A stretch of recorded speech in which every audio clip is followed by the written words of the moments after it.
In this video, I am going to discuss about multiple approaches under the public administration. Previous video, I started this public administration optional video on yesterday.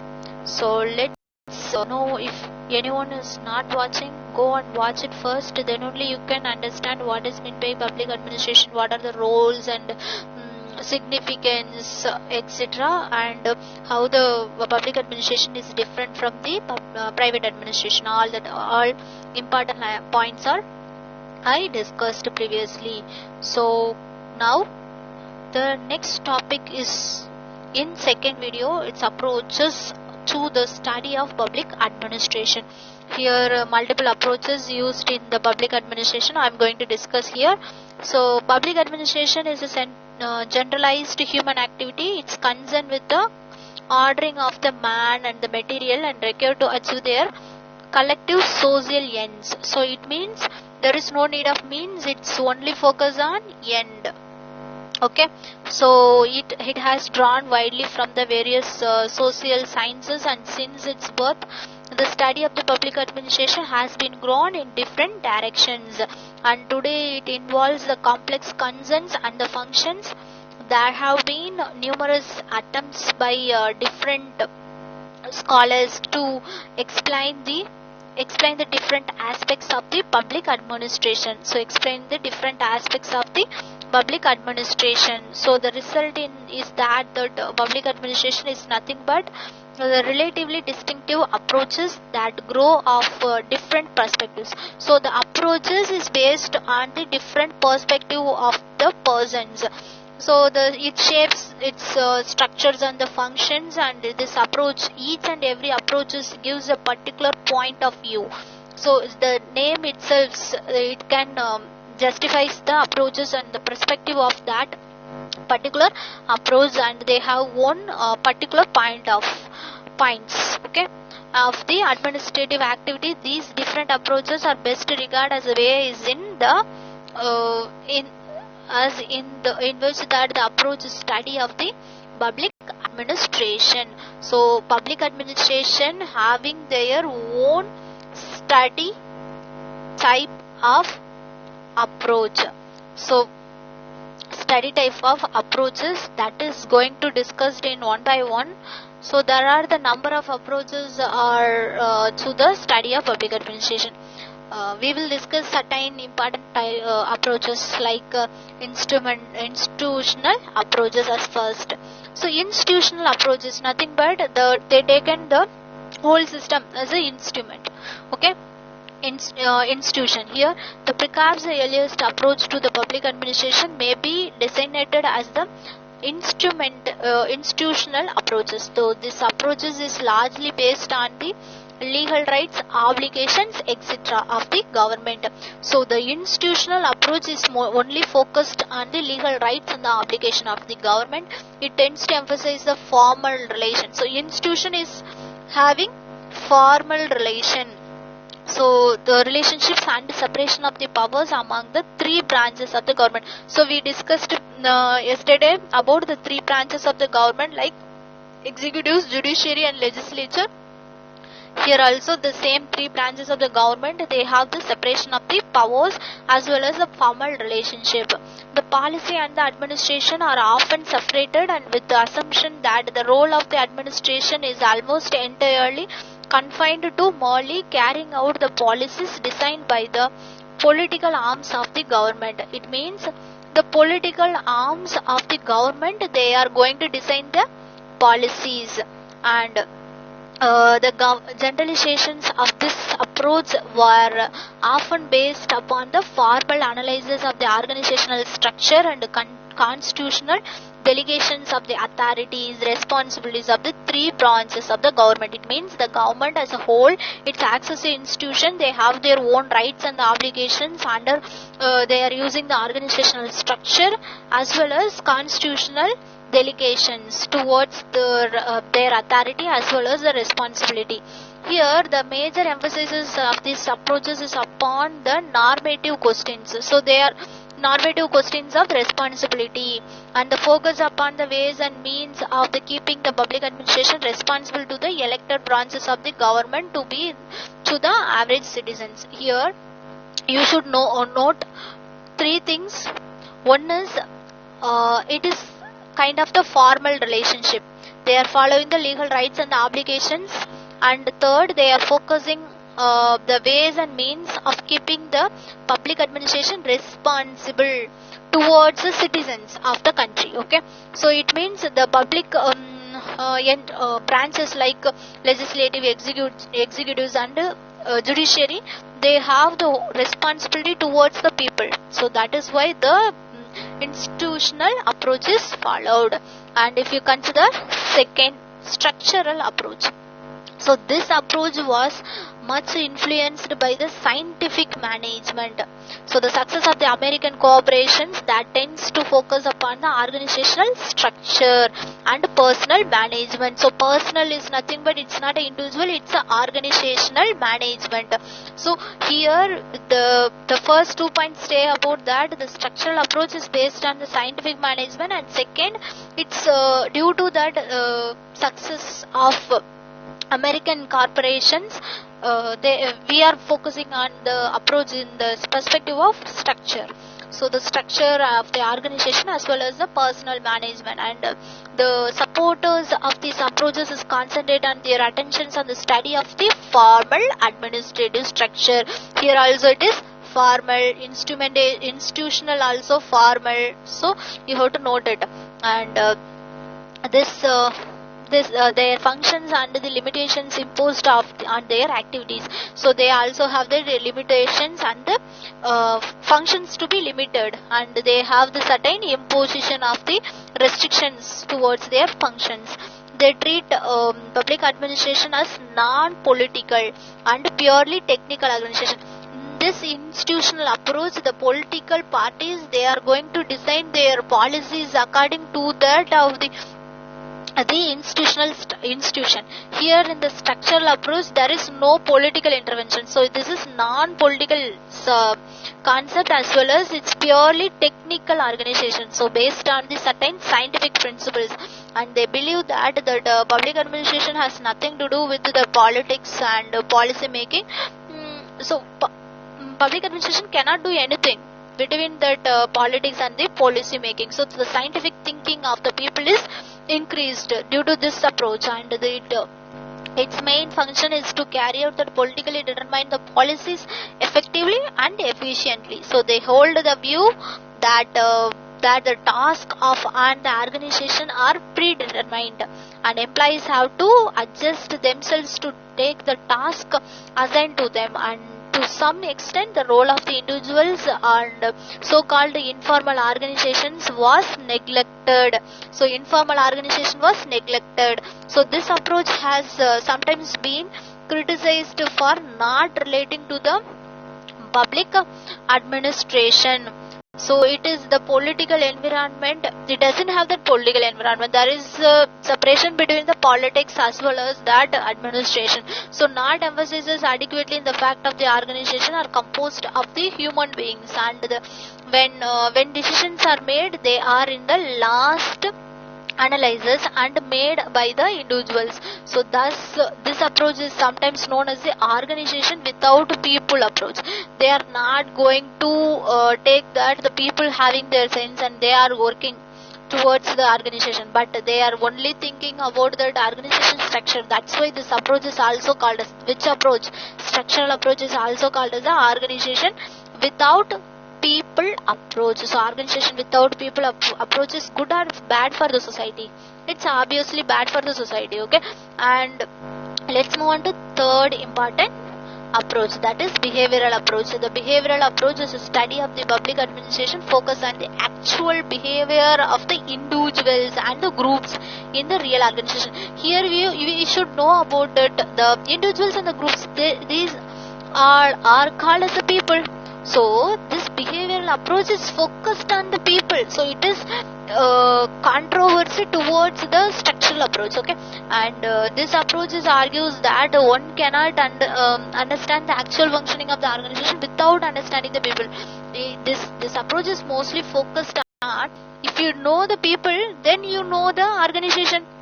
If you don't know the people, then you obviously don't know about the organization. So this is how they are thinking, and hence this behavioralists have come to apply the knowledge of the social psychology, anthropology, and psychology, as well as the multiple fields they are going to incorporate it towards this. And the actual human behavior within the organizations, the main aim of this approach is to establish a body and the knowledge that facilitates understandings and explaining and prediction of the human behavior in the administrative situations.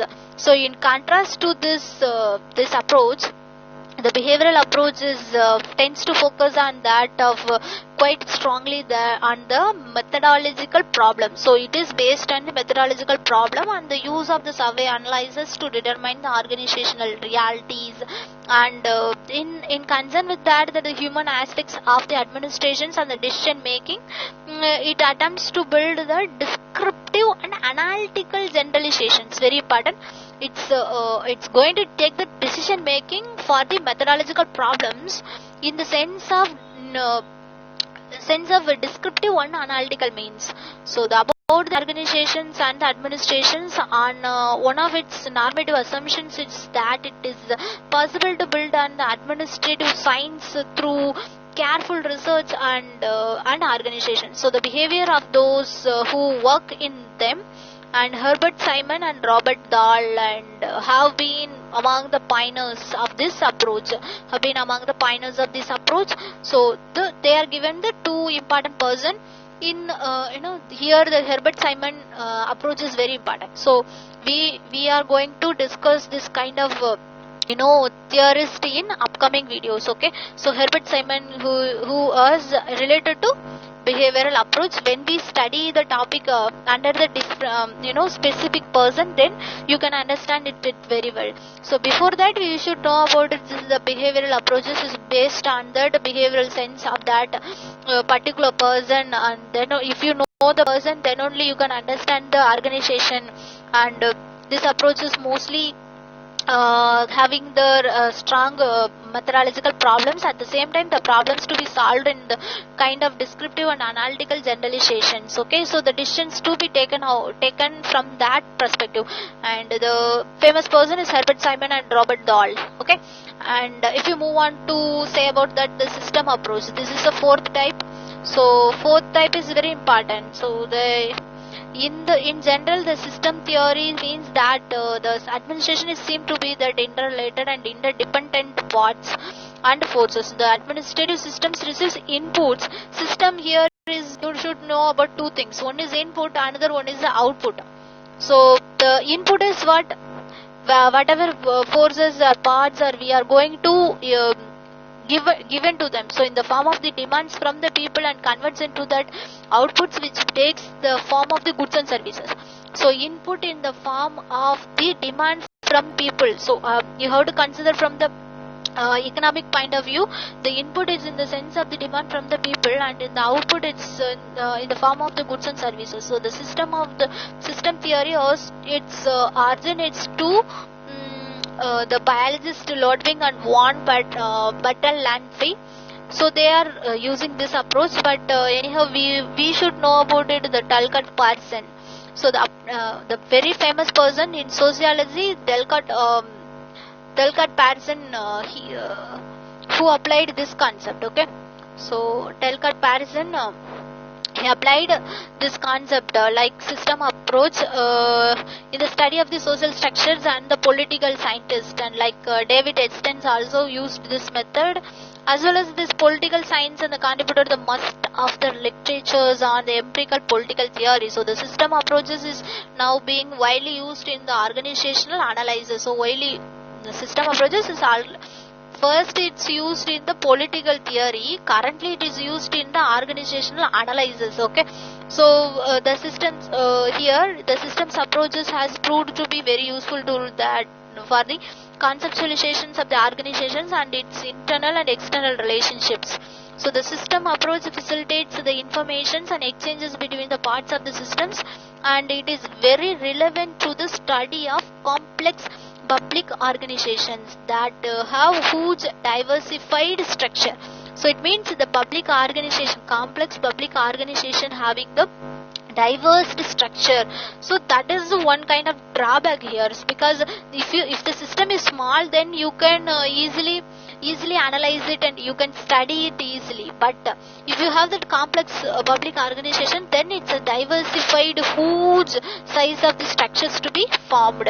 And if you take the next approach, that is the fifth one, ecological approach. So this approach is very important. Currently we are not concentrating on ecology like environment, etc. So this approach is very important for corporate sectors, MNCs, etc. So in this approach to the study of the public administration, we use the public bureaucracy as a social institution. Public bureaucracy acts as a social institutions which is continuously interacting with the economic, political and socio-cultural subsystems of the society. Economic, political and socio-structural cultural subsystems of the society. And if you take that, bureaucracy is not only affected by these environmental systems, but also it affects them in turn. So it's not only affect the environmental systems, it also affect the other things also. So thus this approaches is emphasized necessarily on the interdependence. So we should know the interdependence. So one person depends on the other, that is the interdependence between the two persons. Similarly, the interdependence of the one is depends on others, that is interdependence of the public bureaucracy and its environment. So public bureaucracies, they also need the environment.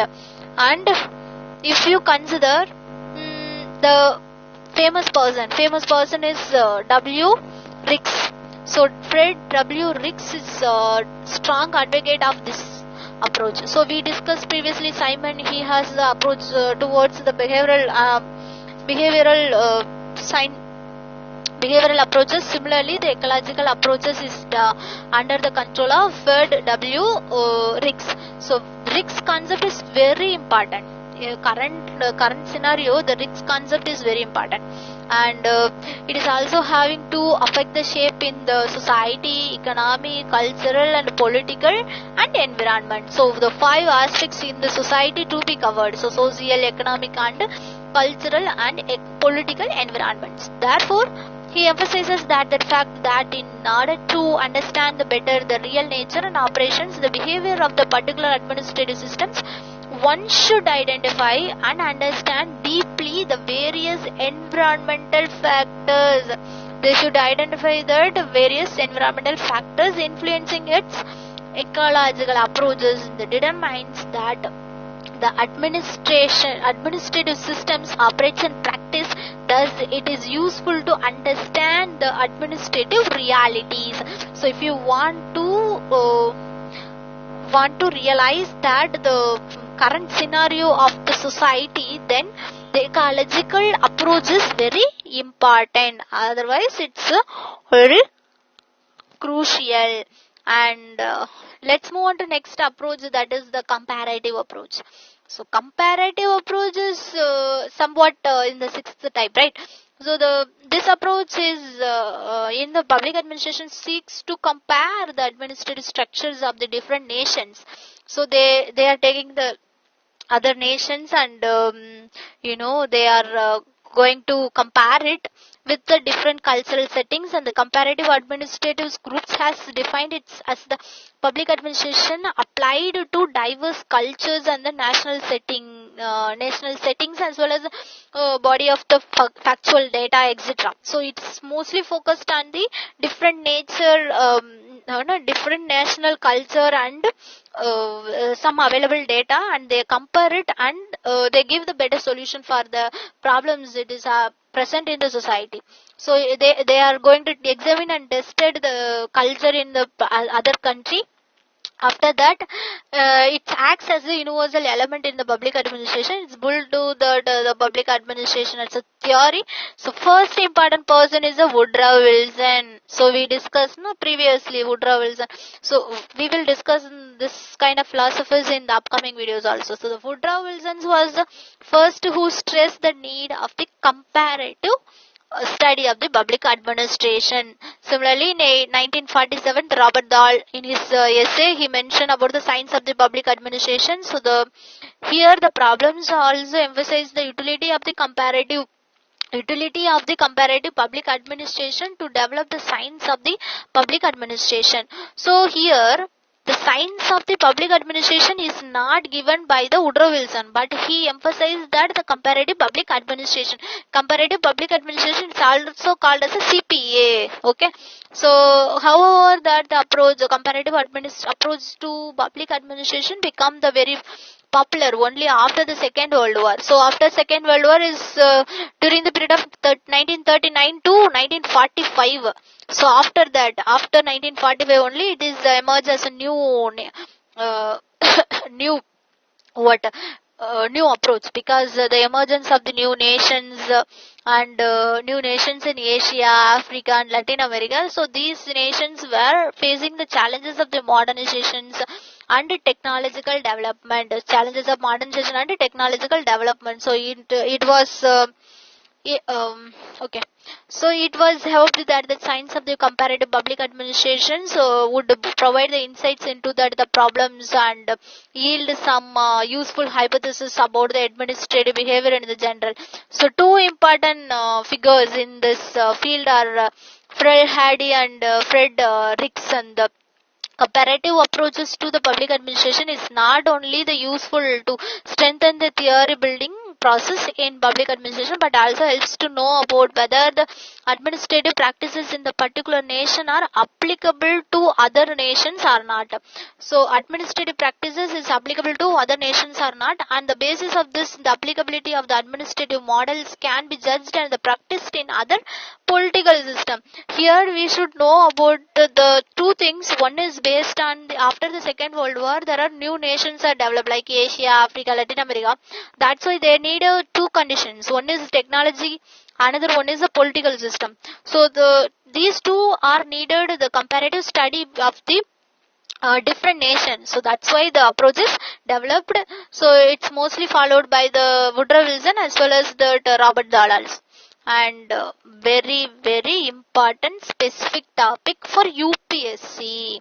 So that is public policy approach. This one is the seventh approach. So the public policy approach aims to improving the public policy process. So it is under the control of the political system only, but anyhow the public policy is very important to specify here.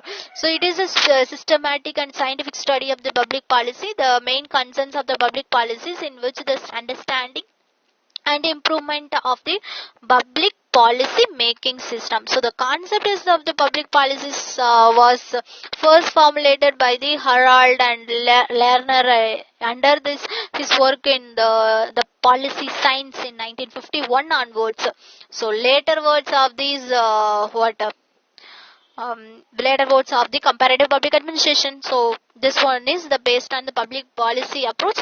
So after 1951 only it is developed, and the public policy is a significant component in a political system. I told you previously. So the political system is followed that the public policies approaches, and it is primarily concerns the public and their problems. So whenever the problems occur in the public, then only they can bureaucracies, they are going to give that certain important policy towards the public. Okay, and that the role of the public policies is to shape that the society for its betterment. And if you take that the Parsons while narrating that the role of the public policy says that the wider purposes of that public policies is involving the enlightenment and fuller development of the individuals in the society. Very important. Public policies approaches motivations towards the individual development and individuals' development in the society.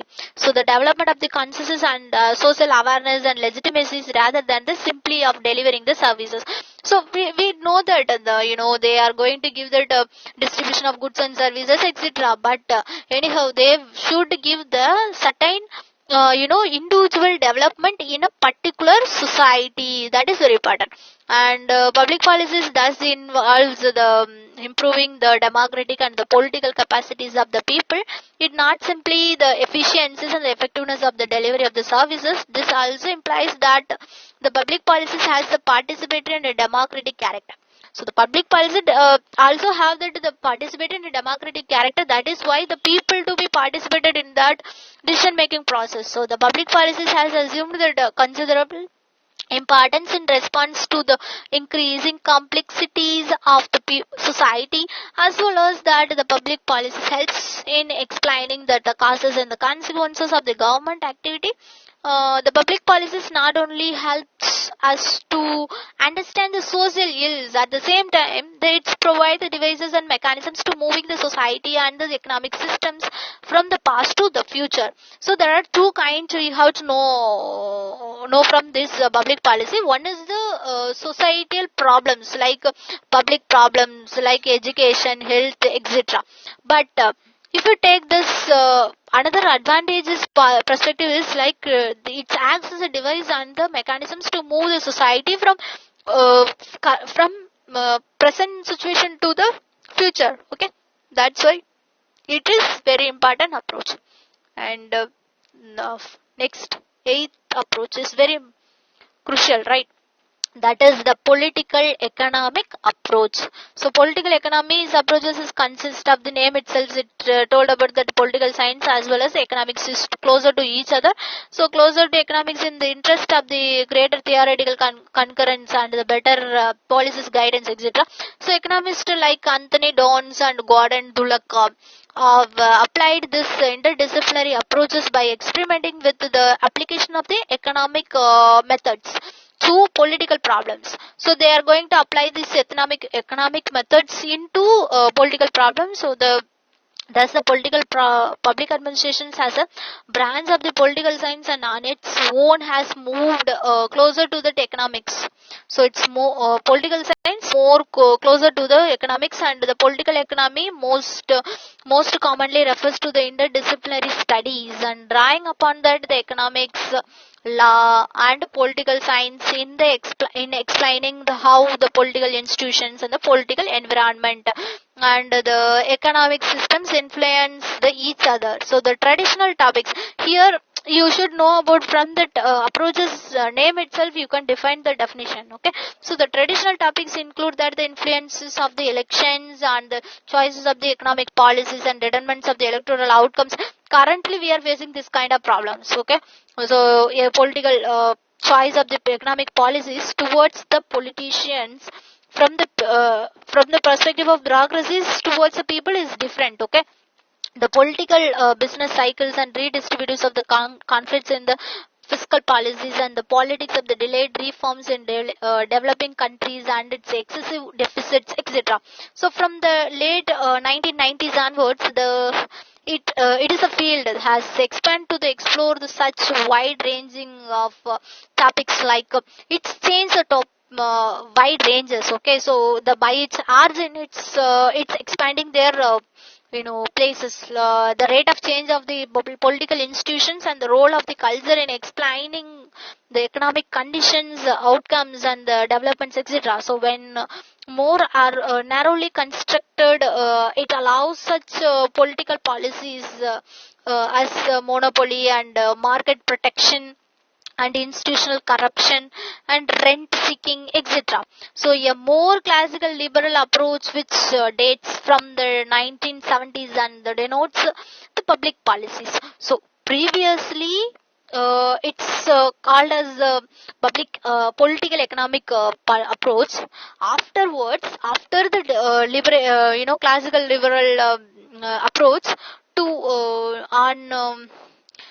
on this political economic approach, it's called as public choice theory. It's called public choice theory type approach, and it's questions at the benevolence of that social planners to maximize the utility of the representative individuals.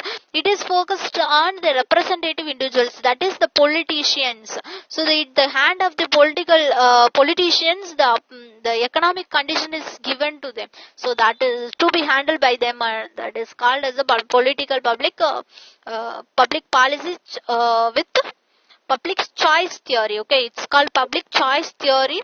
It's under the control of the representative individual. So I think till now we completed 8 approach.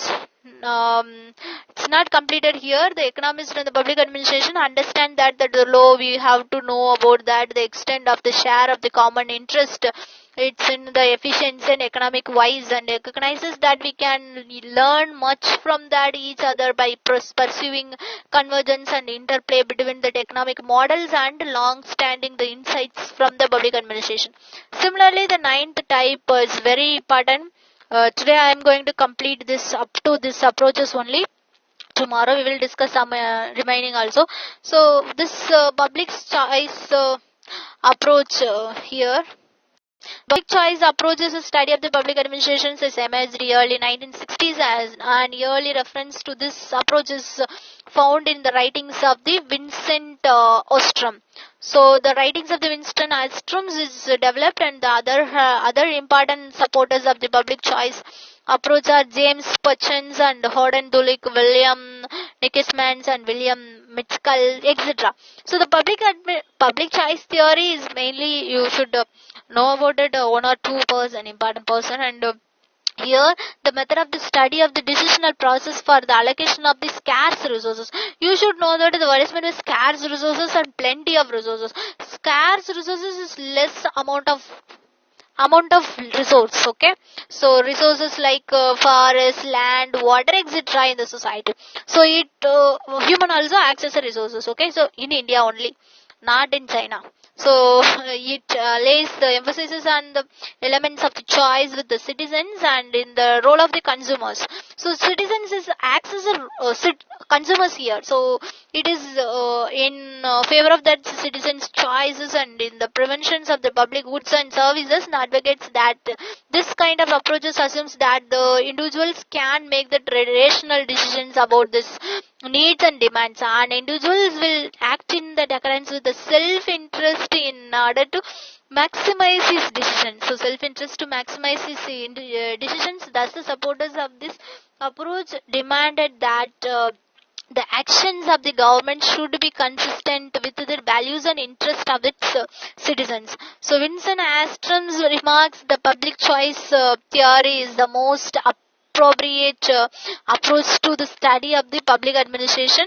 So here he suggests public administration scholars to the truth away from that of the traditional bureaucratic system, approaches towards the public choice approach. So the public choice approach is traditionally bureaucratic approaches is opposite to that. Like there is more more irrelevant towards that traditional bureaucrat. So here they are focusing on the citizens access as consumers of that scarce resource. Okay, they are having certain kind of choices, and if they want they can take anyone. Okay, that is why the public choice approach is followed. So in this video I am only focus on that approaches, multiple approaches like 9 approach: public choice approach, political economic approach, public policy approach. Public choice approach is different, public policy approach is different. Public policy approach under the hand of the representatives. Okay, but in the if you take they are going to give that legitimacy means of that policy towards the enlightenment of that the society, that is the public policy. And the public choice theory is different, and ecological approach, you can know quote about it, the risks and comparative public administration, behavioral approaches and system approach, institutional approach and structural approach, etc. So we discussed nearly 9 types of that study of public administration here. So today I think it's over. Thank you.